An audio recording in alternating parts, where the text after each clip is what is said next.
नमस्कार, मैं हूं विश्व मोहन कुमार और आप देख रहे हैं कंज्यूमर इज किंग। जिसे देखो वही महंगाई का रोना रो रहा है। खास बात यह है कि इस बार महंगाई सिर्फ बाकी कमोडिटी नहीं, पेट्रोल डीजल की नहीं, बल्कि एग्री कमोडिटीज पर भी बहुत ज़्यादा हावी हो रहा है। खाने के तेल हो या दाल या फिर सब्जियां और फल, हर चीज के दाम आसमान छू रहे हैं। लेकिन जैसे हर सिक्के के दो पहलू होते हैं, वैसे ही समझने वाली बात यह है कि बढ़ती महंगाई से आखिर फायदा किसे मिल रहा है। बढ़ी हुई कीमतों से किसानों की इनकम पर क्या वाकई असर पड़ा है? एग्री कमोडिटी की ऊंची कीमतों का फायदा किसानों तक कैसे पहुंचाया जाए? किसानों को कैसे वाजिब भाव दिलाया जाए? अगर नहीं मिल रहा है तो क्या हो रही हैं दिक्कतें कि किसान को अब तक फायदा नहीं पहुंच रहा है, क्योंकि दाम तो आसमान पर है। इसी मुद्दे पर आज हम विस्तार से चर्चा करेंगे और इस चर्चा को और भी प्रोडक्टिव बनाने के लिए हमारे साथ चार खास मेहमान हैं। हमारे साथ अशोक दलवई जी हैं, जो चेयरमैन हैं agriculture and farmer welfare committee के। पी चेंगल रेड्डी साहब हैं, चेयरमैन हैं फेडरेशन ऑफ फार्मर्स एसोसिएशंस के। विजय सरदाना है, जाने माने एग्री इकोनॉमिस्ट है और काफ़ी मुखर है एग्री से रिलेटेड किसी भी मुद्दे पर बात करने के लिए। और देवेंद्र बोरा भी होंगे, जो एपीएमसी मुंबई के से जुड़े हुए हैं, कारोबारी हैं और ग्रेन का इनका एक्सपोर्ट इंपोर्ट का कारोबार है। आप चारों ही मेहमानों का ईटी नाउ स्वदेश की इस खास पेशकश में स्वागत है।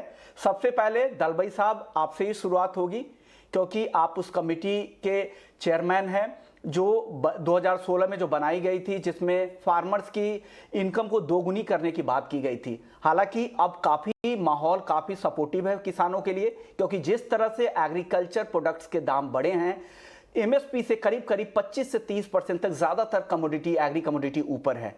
ऐसे में क्या ग्राउंड पर किसानों को इसका फ़ायदा मिल रहा है और किसानों की आय पिछले 6 साल में दलवई साहब कितनी बढ़ी है? धन्यवाद आपको। ये तो सच है कि अब 6 साल पूरे होने के लिए जा रहे हैं कि अब हमारा जो स्ट्रैटेजी था डबलिंग फार्मर्स इनकम का, ठीक रास्ते पर चल रहा है। मगर मैं आपको कोई आंकड़ा नहीं दे सकता हूं कि किस हद तक बढ़ा है, क्योंकि हमारा जो आखिरी साल है 2022-23, इसके बाद ही हम कुछ इवैल्यूएशन लेंगे। इवैल्यूएशन से पता चलेगा कितना बढ़ गया है। मगर इतना तो मैं जरूर कहूंगा कि हमारा जो इंटरनल आंकड़ा है, वो आंकड़े से यही पता चलता है कि जो स्ट्रैटेजी हमने दिए थे, उस स्ट्रैटेजी के अनुसार हमारा प्रोग्रेस हो रहा है। उदाहरण स्वरूप हमने कहा था कि हमारा क्रॉप प्रोडक्टिविटी और इसके साथ लाइव स्टॉक प्रोडक्टिविटी और तीसरी जो क्रॉपिंग इंटेंसिटी को बढ़ाकर हमारा टोटल प्रोडक्शन को बढ़ाया जाए। ये तीनों मुद्दों पर हम देख रहे हैं कि पूरा दुनिया देश में बहुत विस्तार हुआ है। यही एक कारण है कि अब 6 साल में हमारा जो फूड ग्रेन आउटपुट हो, हॉर्टिकल्चरल आउटपुट हो या मिल्क आउटपुट हो, सब क्षेत्र में हम एक इंक्रीज देख रहे हैं। फूड ग्रेन जो अब 309 मिलियन टन तक पहुंच गया है, हॉर्टिकल्चर 335 मिलियन टन तक पहुंच गया है, मिल्क 205 मिलियन टन तक पहुंच गया है, मीट फिश इसमें भी बहुत वृद्धि हुई है। तो ये जो पहला मुद्दा है कि ग्रॉस वॉल्यूम को बढ़ाना था, वो जरूर इसमें बहुत लाभ पहुंचा है देश को। और इसके साथ जो हमने कहा था, किसानों को एक मूल्य जो मिलना चाहिए बाजार में हो एमएसपी के माध्यम से, दोनों स्तर पर भी मैं जरूर कहूंगा कि कुछ वृद्धि हुई है। उदाहरण, जब से ये जो नया एमएसपी पॉलिसी को अपनाया गया है, जहां मिनिमम 50% मार्जिन ऑफ प्रॉफिट दिया जा रहा है, मगर सरकार ने इससे ज्यादा दे रहे हैं और सब कमोडिटीज पर, या मिलेट्स हो, पल्सेस हो, ऑयल सीड्स हो, शुगर केन हो, हर चीज पर बहुत वृद्धि हुई है और इससे जरूर किसानों को फायदा हो रहा है। और इसके साथ साथ जो प्रोक्योरमेंट आवश्यक था, पहले जो पैडी और वीट मात्र प्रोक्योरमेंट होता था लगभग, अब 5 साल में पल्सेस और ऑयल सीड्स का भी इतना प्रोक्योरमेंट हो रहा है कि इससे किसानों को फायदा हो रहा है। तो मैं मोटे तौर पर इतना कहना चाहूंगा, या प्रोडक्शन हो या उसके साथ हमारा पोस्ट प्रोडक्शन हो, एमएसपी और इसके साथ जो मार्केट रिफॉर्म्स किया गया है, या एपीएम्स में सुधार लाया गया है, या फार्मर प्रोड्यूसर ऑर्गेनाइजेशन को एक नया जीवन दिया जा रहा है, इसके साथ साथ कॉन्ट्रैक्ट फार्मिंग भी अनेक स्टेट में चल रहा है, तो मैं जरूर कहूंगा कि किसान को इससे फायदा हुआ है। और कल ही हमारे माननीय मंत्री जी एक भागीदारी में ये अमृत महोत्सव जो हम आचरण कर रहे हैं, इसके तहत उन्होंने किसानों के साथ, देश के किसानों के साथ चर्चा कर रहे थे। उनका एक ही प्रश्न था सबको, क्या आपको डीएफआई से कुछ फायदा हुआ है? बहुत किसान उत्तर प्रदेश से हो, तमिलनाडु से हो, उड़ीसा से हो, हर स्टेट से यही बोल रहे थे कि दोगुनी क्यों, हमारे कई लोगों का 4 गुनी भी हुई है। मगर वो तो मैं ये एपिसोड पर मैं निर्भर नहीं कर रहा हूं। जब हम एवरेज लेंगे, निश्चित तौर पर हम देखेंगे कि किसानों को फायदा हुआ है और आगे भी ये होता जाएगा। तो इसके लिए हम सब इंतजार जरूर करेंगे। ओके ओके, चलिए दलवई जी आपके पास वापस आएंगे। हमारे साथ सरदाना जी भी है, एग्री इकोनॉमिस्ट है। सर, ये अगर इन्फ्लेशन की अगर बात करें तो इस दौरान महंगाई भी काफ़ी बढ़ी है, तो किसानों को क्या इसका फ़ायदा उतना मिल पाएगा? क्योंकि अगर आप खाद के दाम देखें, बीज के दाम देखें या फिर डीजल के दाम देखें, पूरा उनका जो एग्री वैल्यू चेन के अंदर जितने भी उनके इनपुट कॉस्ट है वो भी काफ़ी बढ़े हैं। तो क्या उनका जो कॉस्ट भी तो काफ़ी बढ़ गया है उस मुकाबले, तो क्या एमएसपी काफ़ी कम है, इस वजह से बहुत ज़्यादा प्राइसेस दिख रहे हैं? ऐसा कुछ है सरदाना जी? देखिए, जहां तक बात है एग्री प्राइसिंग सिस्टम का, मुझे लगता है कि एमएसपी का जो फॉर्मूला हम लोग लेके चले हैं वो आज इस देश के लिए गलत फॉर्मूला। आप लोगों को एतराज हो सकता है, किसान भाइयों को एतराज हो सकता है, मेरे को 1 मिनट दीजिए, मैं एक्सप्लेन कर देता हूं। जब आज आप महंगाई की बात कर रहे हैं, ऑफिशियली अगर हर साल आप हर फसल का एमएसपी बढ़ाएंगे तो किसान उगाता तो एक फसल है, गेहूं का किसान गेहूं उगाता है, लेकिन वो 10-15 फसलें खरीदता है खाने के लिए, चाहे वो दालें हो, तेल हो, सब चीजें हो। कहने का मतलब ये है कि अगर आप एक फसल के पैदा करने वाले किसान हैं और 10 फसलें खाते हैं एज ए कंज्यूमर, तो आपको फायदा तो एक फसल में हुआ, लेकिन 10 फसल में आपको ज्यादा पैसा देना पड़ेगा। ये बात हमें समझनी पड़ेगी। और दूसरा तरीका है कि आप हर 10 फसलों पे सब्सिडी बढ़ा दो। अब सब्सिडी बढ़ाने के लिए फिर आपको पेट्रोल डीजल के दाम बढ़ाने पड़ेंगे, उसकी बार फिर आपको महंगाई पे पड़ेगी। तो अब आप ये कहेंगे कि जब ये एमएसपी का सिस्टम गलत है तो रास्ता क्या है? हमें दुनिया से सीखना पड़ेगा। हम लोगों ने जब इस देश में शॉर्टेज थी, एमएसपी लाए मोटिवेट करने के लिए, तब तक वो सही था। एमएसपी हमेशा शॉर्टेज इकोनॉमी का फॉर्मूला है, सरप्लस इकोनॉमी का फॉर्मूला नहीं है। और हमारे किसान नेता जो समझते नहीं है बाजार को, उन्होंने पॉलिटिकल एजेंडा बना के इस देश को मिसलीड करने का काम किया। अब रास्ता क्या है, मैं उस पे आधा मिनट लूंगा। हाँ बोलिए सर। हमें अपने फूड प्राइसेस को हमेशा कम रखना चाहिए। उससे यह होता है कि आपका जो आम आदमी है, जो खेती नहीं करता है, खेती करने वाले शायद 50 करोड़ किसान होंगे, लेकिन खाना खाने वाले 150 करोड़ लोग हैं। अगर आप खाने का दाम कम रखते हैं तो पर कैपिटा परचेजिंग पावर आपको ज्यादा मिलती है। जब परचेजिंग पावर आपको ज्यादा मिलती है तो आप जो टैक्सेबल आइटम है, जो इंडस्ट्रीज बनाती हैं, टूरिज्म है, होटल है, गाड़ियां हैं, कपड़े हैं, आप उसकी सेल बढ़ाते हैं, उससे सरकार को रेवेन्यू ज्यादा मिलता है। सरकार उस टैक्स को इकट्ठा करे और उसका कुछ हिस्सा वापस किसानों को सब्सिडी के रूप में दे दे, ताकि जो उनको कम एमएसपी के कारण या कम दाम के कारण जो नुकसान हो रहा था उसकी भरपाई हो सके।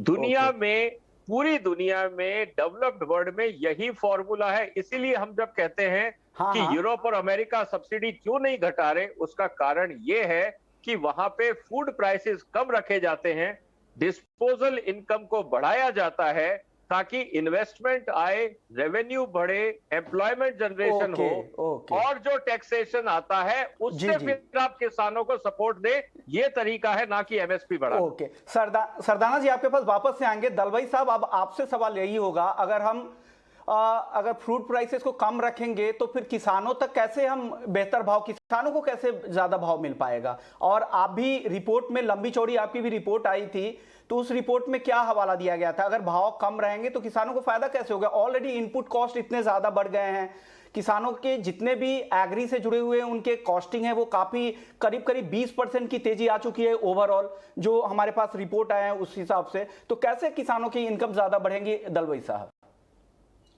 धन्यवाद विश्व मोहन जी।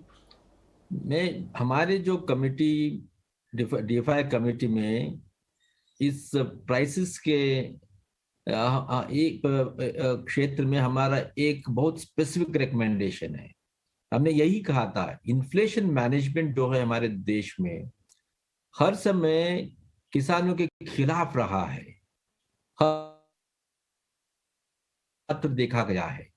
तो हमने यही कहा, किसानों को अगर फायदा पहुंचाना है तो उनको मिनिमम कॉस्ट ऑफ प्रोडक्शन मिलना ही है, और उस पर ठीक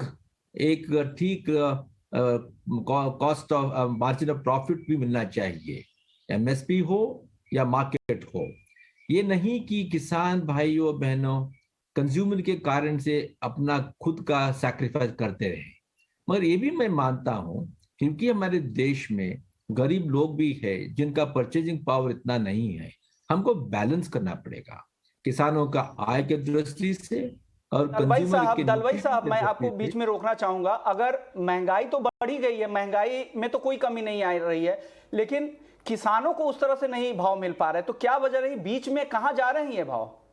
अभी एक एमपी की एक रिपोर्ट भी आई हुई थी कि वो किसान जिस भाव पे बेच रहे थे वो 2 रुपए 3 रुपए किलो बेच रहे थे। कई सारे ऐसे प्रोडक्ट थे, और अगर आप मार्केट में देखें, आप खरीदने जाए तो उससे कई गुना, 20 गुना 25 गुना भाव है। तो बीच में कहां जा रहा है पैसा? हाँ, यस, वो तो और एक मुद्दा है, वो भी ठीक बात है। मैं यही कह रहा था, जो विजय जी कह रहे थे कि प्राइसेस को सप्रेस करना चाहिए, वो इतना सप्रेस नहीं करना चाहिए जैसे किसान को इससे नुकसान हो। मगर आप भी ठीक बोल रहे हैं कि जो मार्केट में प्राइस का चढ़ाव होगा वो किसान तक पहुंचाना चाहिए। इसके लिए हमारे मार्केट में सुधार चाहिए। यही एक कारण है सरकार ने वो नया कानून लाया था, ताकि हमारा देश वन नेशन वन मार्केट बने, ताकि जिस राज्य में ज्यादा पैदावार हो रहा है, जो राज्य में नहीं है, वहां हम पहुंचा सकते हैं। उसके साथ साथ एग्री लॉजिस्टिक्स बहुत इंपॉर्टेंट है। इसी कारण से सरकार ने जो एग्रीकल्चर इंफ्रास्ट्रक्चर फंड को क्रिएट किया है, यही एक इंफ्रास्ट्रक्चर फंड से ही हमारा स्टोरेज सिस्टम सुधारेगा, हमारा कोल्ड स्टोरेज सिस्टम में सुधार आएगा, हमारा ट्रांसपोर्टेशन, कम्युनिकेशन, गतिशक्ति के तहत जो सुधार आ रही है, ये सब से किसानों को फायदा होने वाला है। तो आप ठीक बोल रहे हैं। एक सवाल और आपसे ये होगा, आपने जो लक्ष्य तय किया था कि 2022 तक हम किसानों की आय दोगुनी कर लेंगे, क्या वो लक्ष्य आपको पूरा होता हुआ दिख रहा है ग्राउंड पर? जरूर दिख रहा है। मैं शुरुआत में ही कहा कि हमारा इंटरनल आंकड़ा जो है, इससे पता चल रहा है कि हम ठीक रास्ते पर हैं, और सरकार ने जो नए स्कीम्स शुरू किया है इसका फायदा भी हो रहा है। उदाहरण, जो एंटाइटलमेंट्स है, जितना हो सकता है वो सब हम डीबीटी के माध्यम से ही ट्रांसफर कर रहे हैं। पीएम किसान के माध्यम से 6,000 रुपए जो दिया जा रहा है, ये तो पहली बार है हमारे इतिहास में। ये 6,000 तो सीधा तो उनका इनकम बन गया, ये नहीं कि उस पर निर्भर कोई रिपोर्ट, अब नई रिपोर्ट कोई आने वाली है मौजूदा इनकम को लेकर कि किसानों की आय पिछले 6 साल में कितनी बढ़ी है? आप लोग कोई इस तरह की रिपोर्ट अब लाने वाले हैं 22-23 के बाद? क्योंकि हमारा जो लक्ष्य है 22-23 तक है।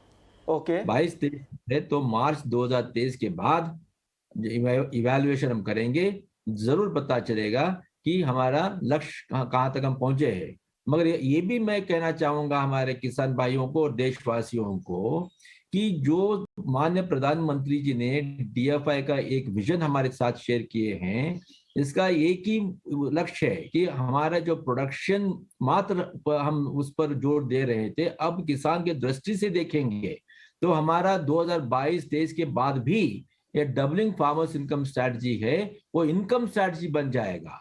ये तो 2030 तक हमारा एसडीजी गोल्स जो है, जहां पॉवर्टी इरेडिकेशन है, परचेजिंग पावर को बढ़ाना है, ये सब तो इनकम स्ट्रैटेजी के माध्यम से ही होने वाला है। बिल्कुल, तो आपकी स्कीम जरूर, सरकार की जो स्कीम है वो डेफिनेटली ग्राउंड पे कितना काम करती है, और आपकी रिपोर्ट का इंतजार रहेगा 2022-23 के बाद कि किसानों की वाकई ग्राउंड पर कितनी इनकम बढ़ी है। हमारे साथ देवेंद्र बोरा साहब भी है, एपीएमसी मुंबई में इनका कारोबार है, एक्सपोर्ट इंपोर्ट का कारोबार है।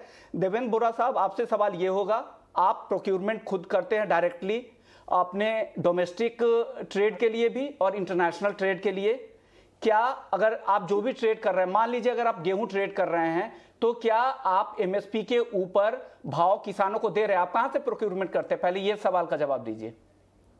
जी देखिए, अभी मध्य प्रदेश, गुजरात, राजस्थान, सभी जो स्टेट है वहां से ज्यादा माल जा रहा है, क्योंकि उधर से कंडला, मुंद्रा और मुंबई जो 3 मेन एक्सपोर्ट के पोर्ट है, उसकी गाड़ियां और ट्रांसपोर्ट सब अवेलेबल अच्छा से है।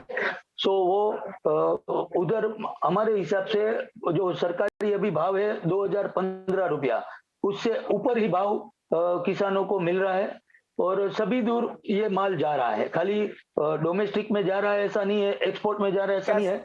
तो आप मंडियों के जरिए प्रोक्योरमेंट करते हैं या कोई एजेंसी के जरिए प्रोक्योरमेंट करते हैं? आप अगर जो भी मंडियों से, मतलब जो हमारा काम है वो ट्रेडर से हमको सप्लाई आ रहा है।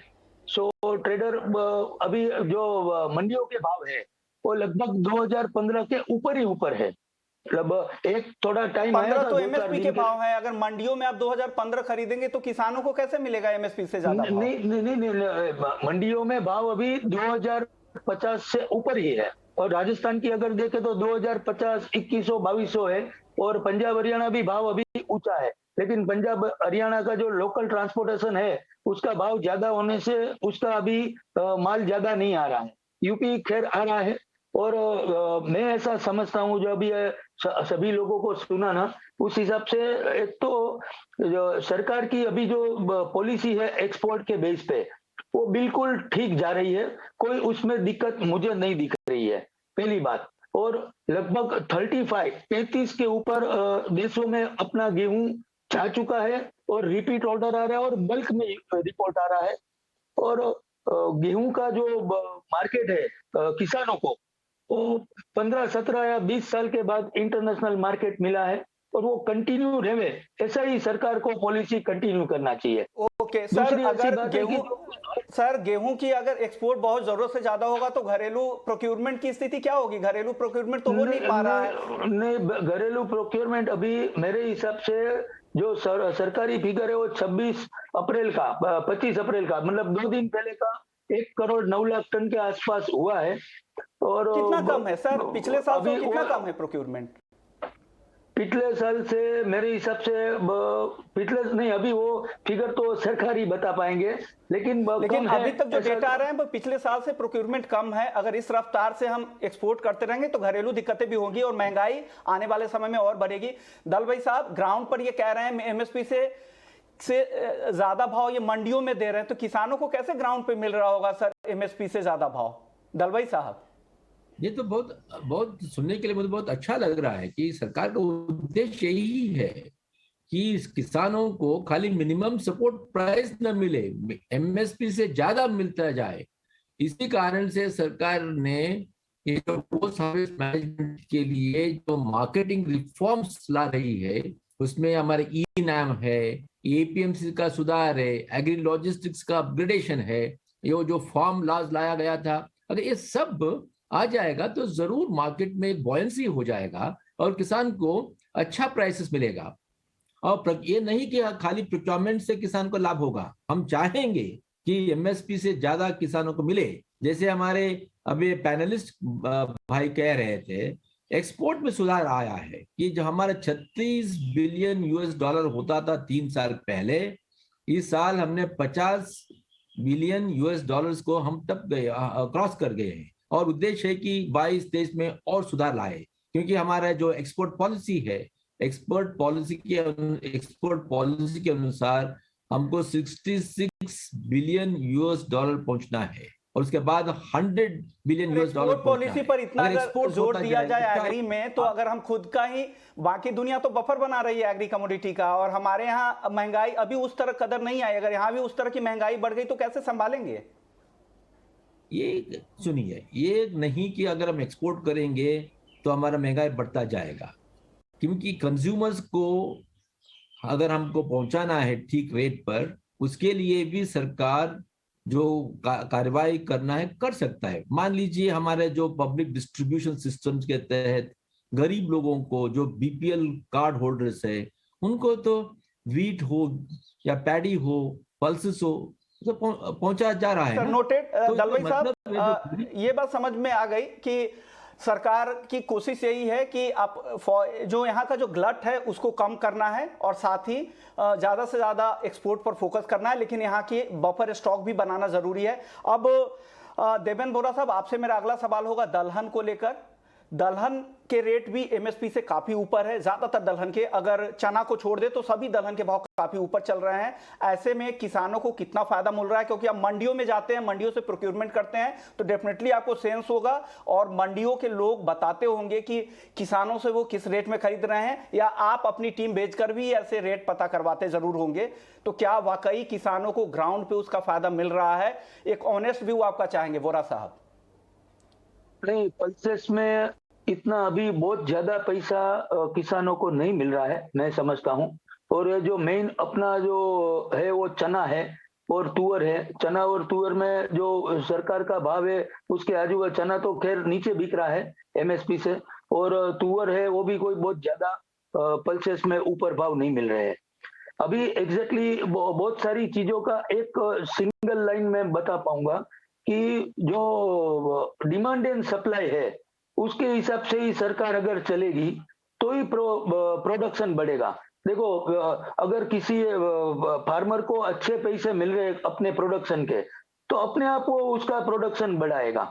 और हर एक चीज में पिछले बोरा साहब, हमारे साथ पी चेंगल रेड्डी साहब भी हैं, चेयरमैन है फेडरेशन ऑफ फार्मर्स एसोसिएशन के। सर, स्वागत है आपका।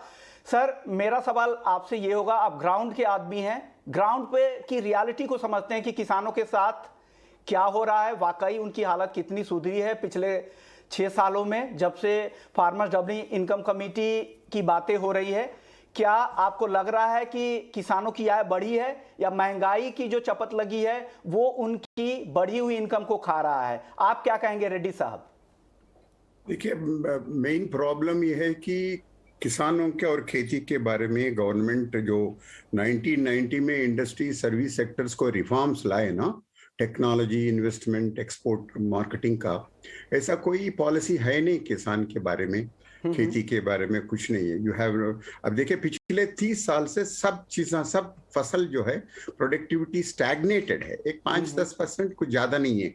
अब आप देखें तो यही 30 साल में अमेरिका हो, कनाडा हो, शुगर, वीट, पल्सेस, और सब चीज़ों में जो है, बाहर देशों में जो है प्रोडक्टिविटी हमसे कम से कम 30 से लेके 50% ज़्यादा है प्रोडक्टिविटी।